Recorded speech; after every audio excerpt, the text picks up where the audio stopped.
Hey guys, I'm back.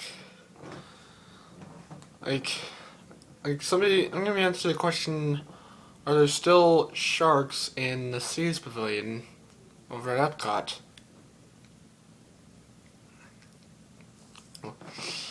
Like, well, like, before I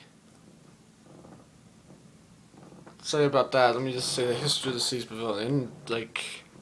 It's originally called the Living Seas, opened in January 15th, 1986, with a kind of scientific theme. Basically, you walk in, go through a little queue, get into one of two pre-show theaters. There's originally two. And watch a little kind of documentary film about like how the seas were formed and what the future might be. Then the door and then some doors open up and you'd see there's some hydrolators is what they call them, which is basically an elevator that takes you underwater. And all it would really do is you just step inside and all it would do was just shake and simulate going down. And the doors open again. And you then board, and you're supposed to be underwater. And then you board what they call a sea cab. A little blue, kind of two-person omni-mover vehicle. And it'll just move, carefully, or move slowly through a little, some, uh, some little thing where you can look to your left and right and some kind of underwater sort of tube almost, some underwater tube. Like it's basically you're in a little kind of tube under the huge tank because the pavilion is basically mostly a huge tank in there, and that's what you see.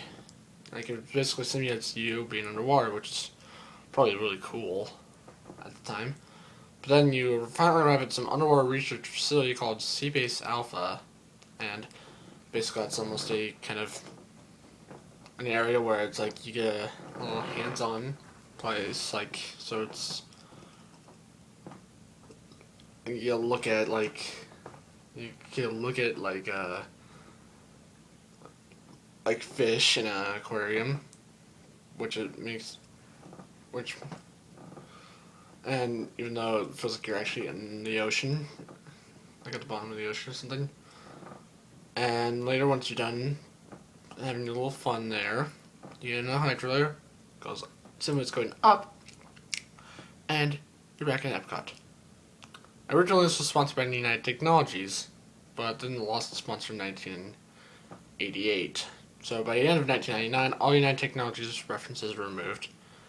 With still more changes to come because one of the pre-show theaters actually had a corridor built through it, so guests could skip the pre-show and just go to the hydrolators.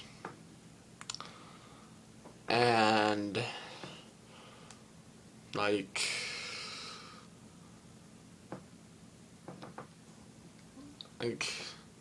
and later, sometime in 2002, the sea caps closed, so guests would walk to Seabase Alpha.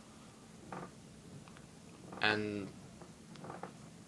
it just kind of remained like that, and they all sponsors until later in 2005 or 2005 they put in a show called Turtle Talk with Crush in there, and just kind of, and it proved so popular that they thought maybe the pavilion should be themed for Nemo.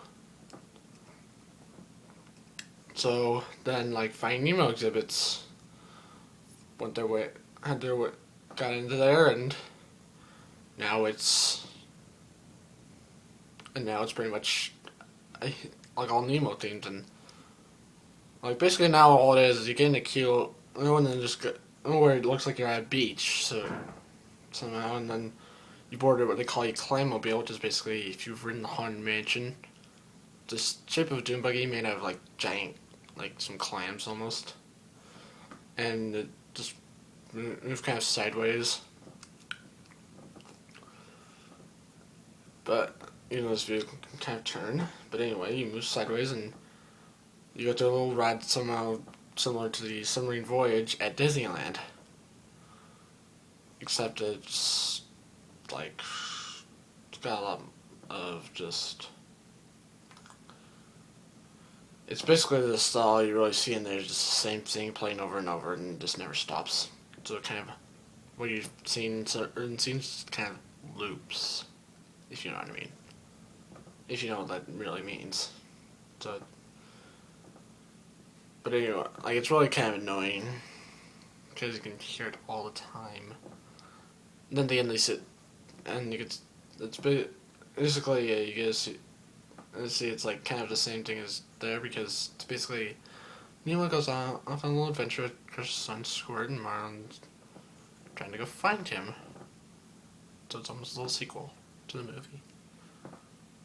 And at the end you finally find him and this is probably the worst thing ever because then they you get him singing a little song from Finding Nemo the musical, which incredibly sucks, just so you know.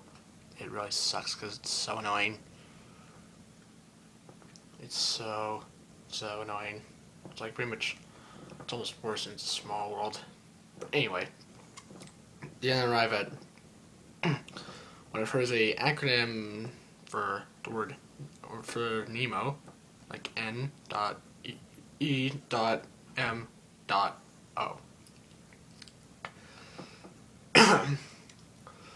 Basically, like I've heard, it's like basically that's the facility you enter, and then it's basically the same except more Finding Nemo theme. And it really just feels like you can't really see much more fish, much live fish, and there's one thing they actually took out here, which is like they put the dolphins and turtles in separate tanks now, but because in the past they put dolphins and turtles in the same tanks, and the dolphins would just run to the turtles, and the turtles would go,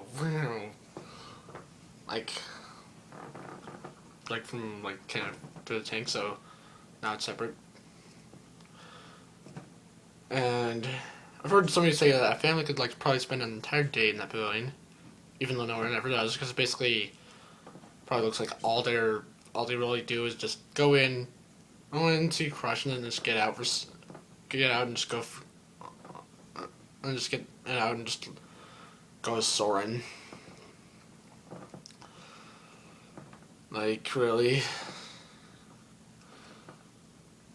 And also, I just think I like the living seas better than that. Really. Just from my opinion about it. That's what I would say. But anyway, just so you know, answer to the question of are there still sharks there? Well, not no live sharks, only like Bruce, Anchor, and Chum, the three sharks from the movie, if you really know what I mean. Like basically, and they're kind of animated. Yeah, there's hardly even actual fish in there. But anyway, that's it for now. Leave a comment in the comments section if you want to hear more Disney stuff, because I really want to make more videos. Bye.